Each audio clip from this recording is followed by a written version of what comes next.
E aí, pessoal do Meridalva, alunos queridos do Meridalva, a gente está começando aqui hoje, aqui com o professor Eduardo, a sua disciplina mais querida, com certeza, que é a disciplina de Física, uma matéria fundamental para quem está cursando o ensino médio e pretende futuramente se capacitar ainda mais, fazendo aí o vestibular, o Enem e com certeza garantindo a sua vaga na universidade. Essa vaga aqui é sua, é seu direito, mas para que você conquiste, você precisa ralar, se empenhar e se esforçar bastante para que possa chegar no seu objetivo final. E eu, como professor, quero te ajudar a alcançar a esse objetivo, tá certo? Então hoje a gente vai iniciar o nosso estudo de grandezas físicas, de mecânica e de dinâmica, conceitos da física, conceitos importantes. E eu gostaria de pedir a você que você tome nota no seu caderno de estudos,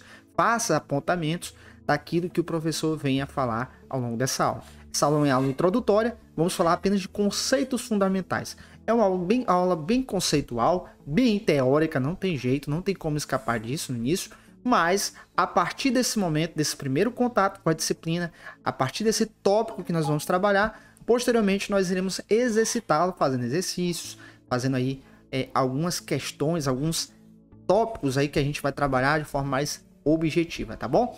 E para quem não sabe, né, a matéria de física é uma das matérias mais cobradas no Enem.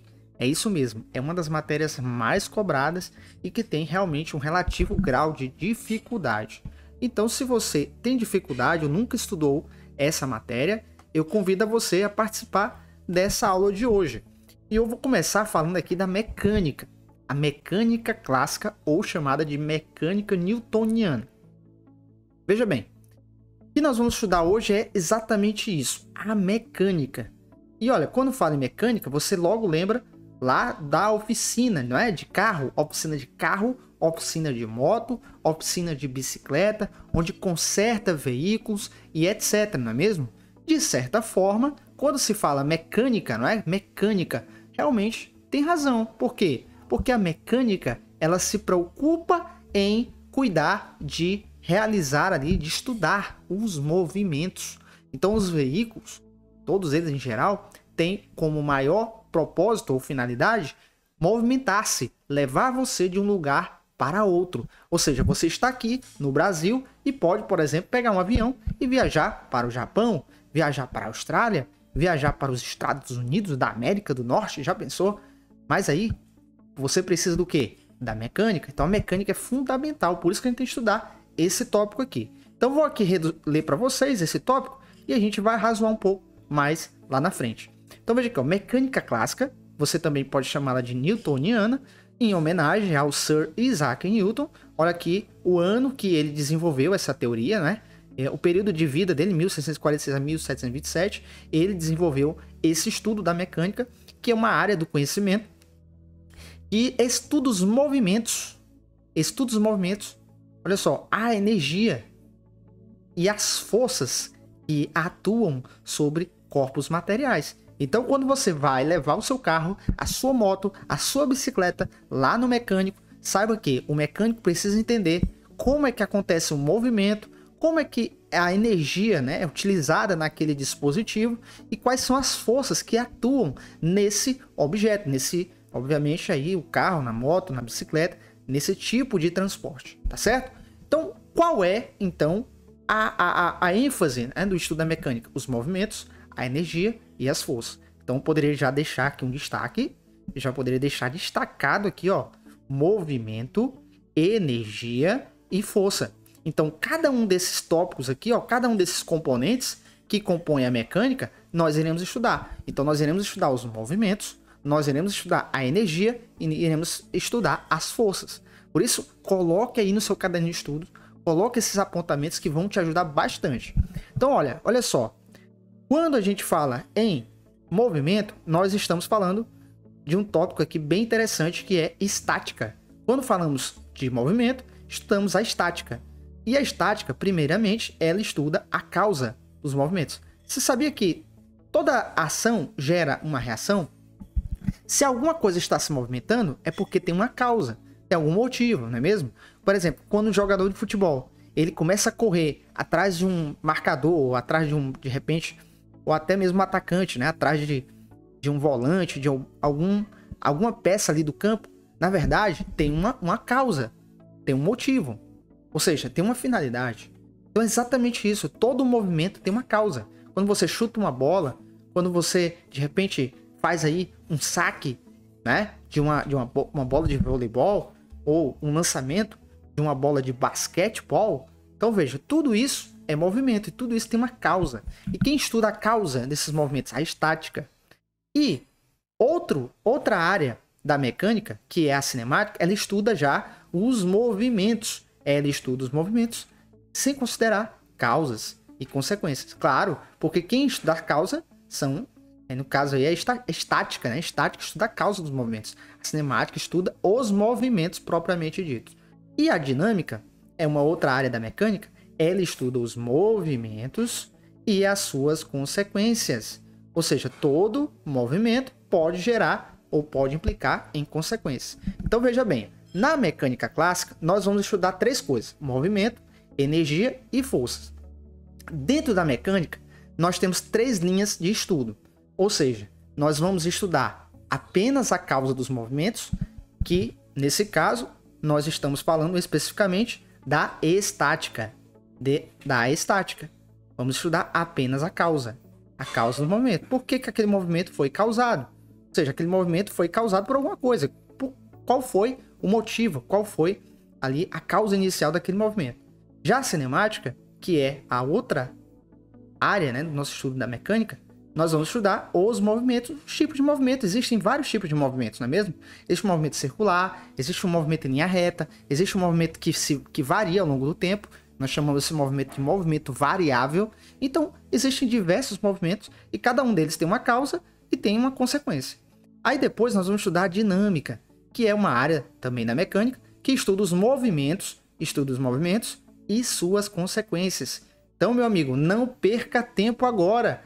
Faça aí agora esses apontamentos do seu caderno de estudo. Anote aí, coloque isso aí como uma nota de rodapé. O professor falou, é importante, eu vou aqui anotar, não vou perder tempo, porque se eu aprender isso aqui, eu vou ficar fera nesse conteúdo, eu vou chegar lá no vestibular e eu vou dizer assim, olha, não precisa mais nem me dizer qual foi o resultado, porque eu já sei, gabaritei física, eu fui impecável nessa prova. É isso aí, tem isso aí na mente, tem esse pensamento e essa convicção, porque se você acredita, eu também vou acreditar e nós vamos chegar lá, vamos ter resultado.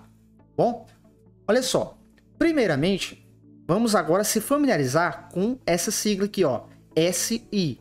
Quando nós estudamos física ou estudamos outras áreas, né, do conhecimento, que nós chamamos de área das exatas, nós vamos nos deparar, por exemplo, a essa sigla, SI. O que significa SI, professor? Sistema Internacional de Unidades. E o que significa Sistema Internacional de Unidades? É porque é só no Brasil, professor? Não, se é internacional é porque é no mundo todo. No mundo todo é utilizado esse sistema. Então vamos aqui, ó, vamos ler aqui esse texto aqui, ó. Esse textinho aqui bonitinho, eu sei que vocês gostam de ler, não é? Me disseram que vocês são assíduos leitores, olha que maravilha vocês são assíduo leitor. Então vamos continuar, vamos ler esse tópico aqui e vamos tirar conclusões daquilo que a gente está lendo. Então vamos lá.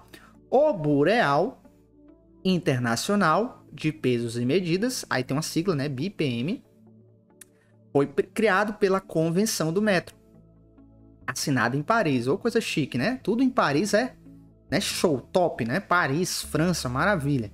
Então, e você pode chegar lá, se você acreditar, se você confiar, se preparar nos estudos, você pode chegar lá.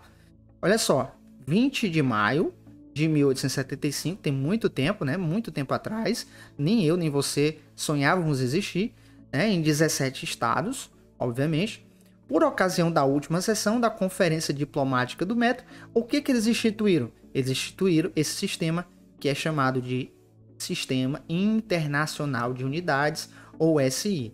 Professor, me diga aí para que ele serve? Olha, ele serve para padronizar determinadas unidades no mundo inteiro. Por exemplo, se você for em um sacolão, comprar fruta, verdura, você vai comprar, por exemplo, de repente alguma quantidade de fruta ou alguma quantidade de cereais, você vai pedir ali numa unidade muito conhecida, muito famosa, que é a unidade kg. E essa unidade kg tem um significado, tem um sentido. Seria o quê? Quilograma. Seria quilograma. Olha só, se eu chegar em qualquer loja, qualquer mercearia, qualquer supermercado aqui do Brasil, eu vou utilizar para a grandeza massa a unidade quilo, quilograma ou mesmo grama, né? Vai depender de quanto eu vou comprar. Agora veja, se eu estou utilizando a unidade quilograma, essa unidade veio de onde? Desse padrão aqui, ó, do Sistema Internacional de Unidades, o SI. Foi ele que padronizou essa unidade para utilizar hoje, lá no comércio, lá na mercearia, quando eu chego lá na quintanda do seu Jorge e peço lá algo utilizando essa unidade. Então veja, se eu utilizo aqui no Brasil o quilograma, se eu for lá no Japão, eu vou utilizar também o quilograma. Se eu for no Canadá, também. Se eu for nos Estados Unidos, também. Se eu for aqui nos Los Hermanos, na Argentina, também vou utilizar o quilograma. Então veja, é um padrão internacional. Então todo lugar é utilizado como unidade para representar algum tipo de grandeza. Por exemplo, o tempo, né? O tempo, nós contamos o tempo em segundos, minutos e horas.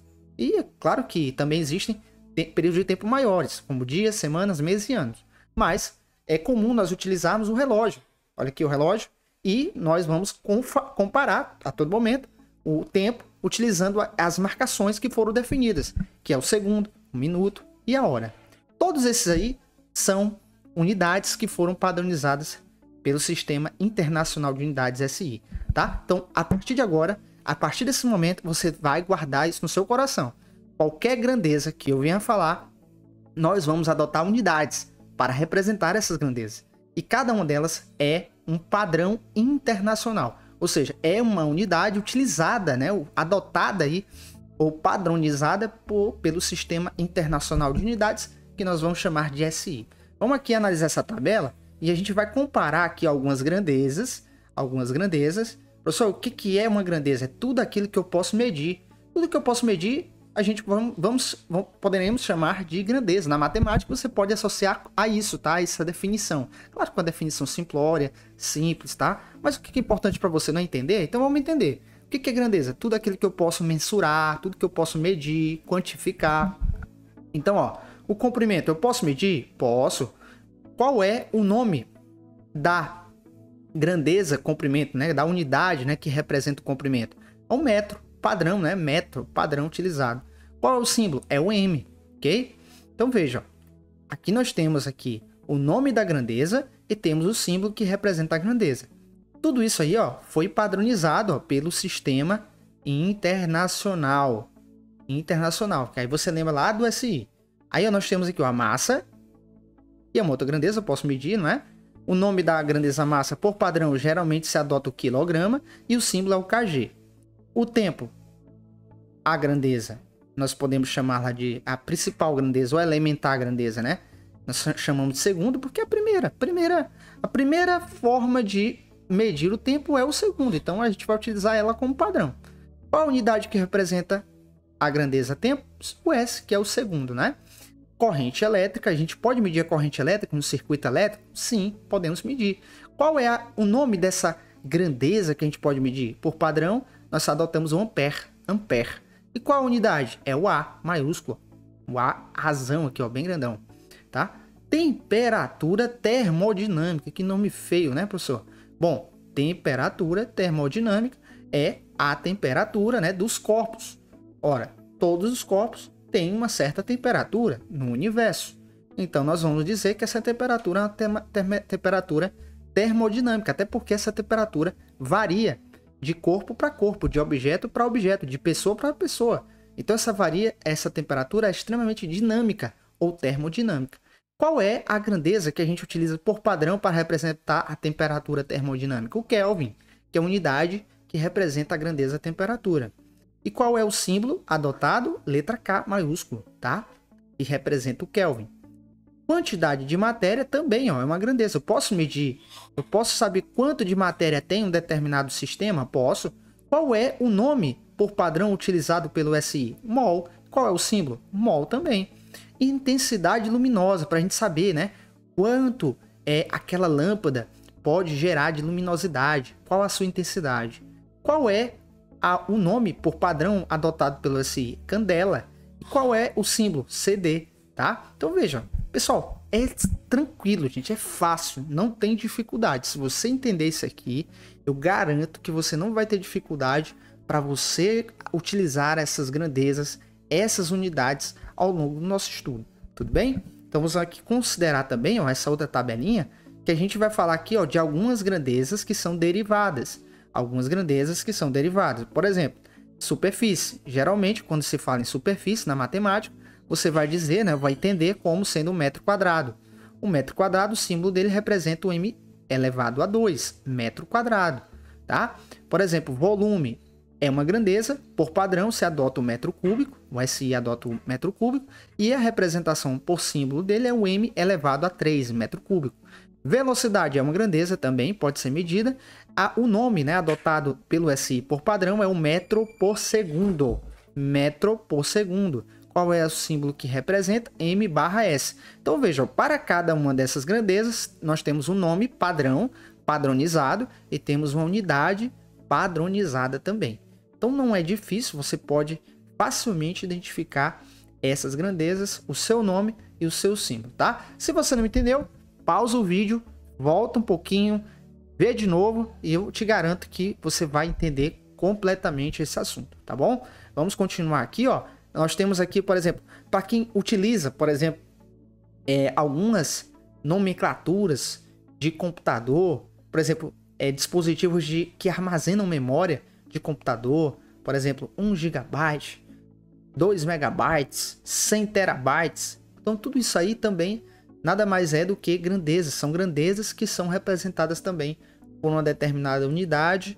E aí você precisa também saber. Por exemplo, ó, se eu tiver uma grandeza, por exemplo, na base 10 com expoente 1, nós vamos dizer que o prefixo que nós vamos adotar é o deca e o símbolo respectivo é o DA. Agora vamos pegar aqui o giga, que é muito comum, não é? O giga vocês conhecem muito bem. É 10 elevado a 9, ou seja, aqui é a ordem do bilhão, né? 10 elevado a 9. E qual o prefixo que se adota para esse tipo de múltiplo ou submúltiplo, né? Giga. O nome, o prefixo é giga. E qual o símbolo? G. 10 elevado a 6. O nome, o prefixo que é mais adotado é o mega. Megabyte. Mega, 10 elevado a 6. Qual é o símbolo que representa o mega? É o M. Então veja, ó, quais são aqui, ó, desses múltiplos e submúltiplos, quais são os mais utilizados? Veja bem, ó, nós utilizamos mais o deca, nós utilizamos mais o quilo, ó, 10 elevado a 3 representa o quilo, que é representado também pelo símbolo K. Nós utilizamos mais o mega, utilizaremos mais o giga. Deixa eu ver outro aqui, ó, terabyte, né? Tera vem de terabyte, vocês sabem. Qual é o prefixo? É o tera. Qual é o símbolo? T maiúsculo. Então veja, ó, esses que eu destaquei são os que a gente mais utiliza, são os múltiplos das unidades do SI. Esses são os múltiplos das unidades do SI. Então, múltiplos, então veja, ó, fator multiplicativo, ó, múltiplos, aumenta, tá? Com o passar das comparações. Com o passar do tempo, a gente vai comparando e vai percebendo que está crescendo esses valores, né?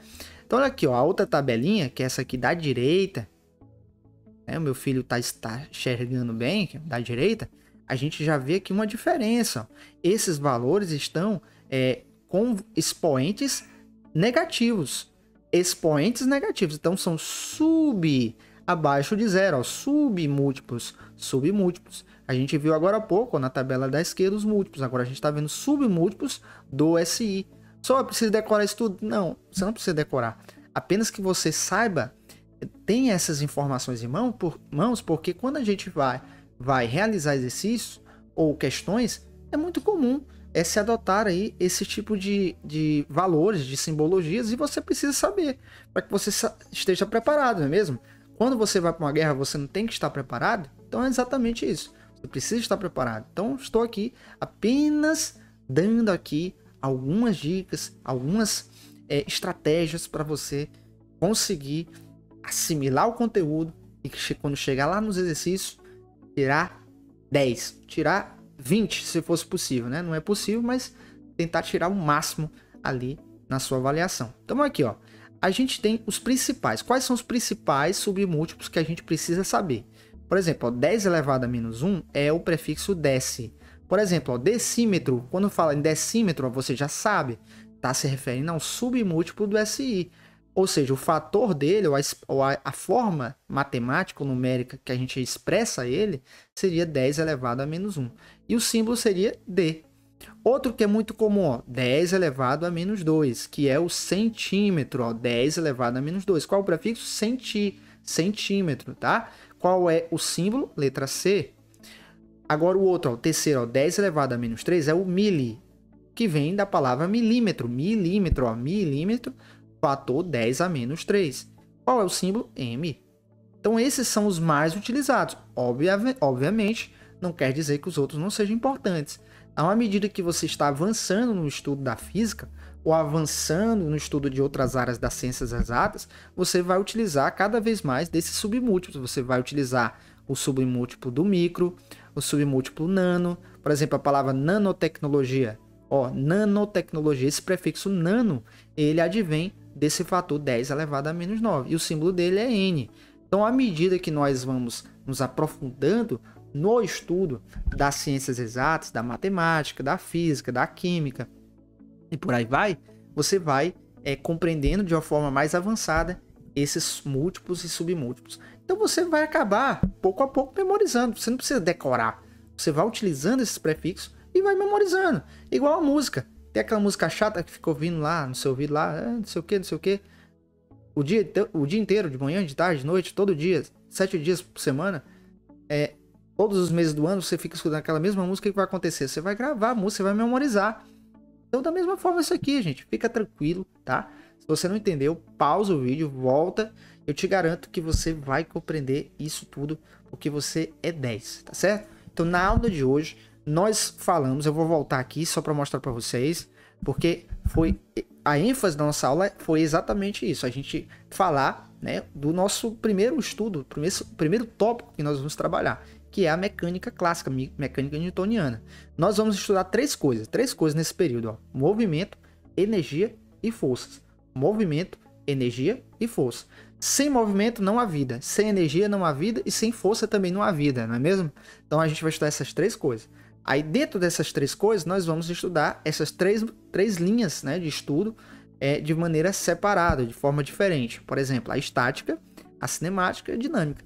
Cada uma delas tem uma definição, cada uma delas tem um objetivo. Então, a sua tarefa de casa, você pesquisar cada um desses tópicos, o que é estática, o que é cinemática, o que é dinâmica, e estudar exemplos de cada um deles. Te garanto que você vai ter uma compreensão muito mais ampla e vai entender melhor essa aula, tá certo? Então, se você gostou dessa aula, deixa os comentários aqui no mural da plataforma Google Sala de Aula, participe e, por favor, não deixe de tirar as suas dúvidas, colocando suas perguntas ou questionamentos aqui embaixo, né, do nosso mural da plataforma. Muito obrigado pela atenção de vocês e a gente se vê na próxima aula, onde nós vamos dar continuidade, dar sequência a esse estudo maravilhoso que é o estudo da física, especificamente a mecânica, um assunto que não cai não, despenca, tá? Despenca em vestibulares, no Enem, despenca em concursos. Eu quero te preparar.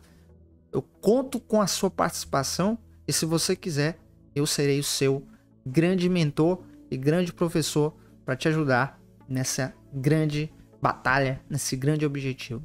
Forte abraço e a gente se vê na próxima aula. Até mais!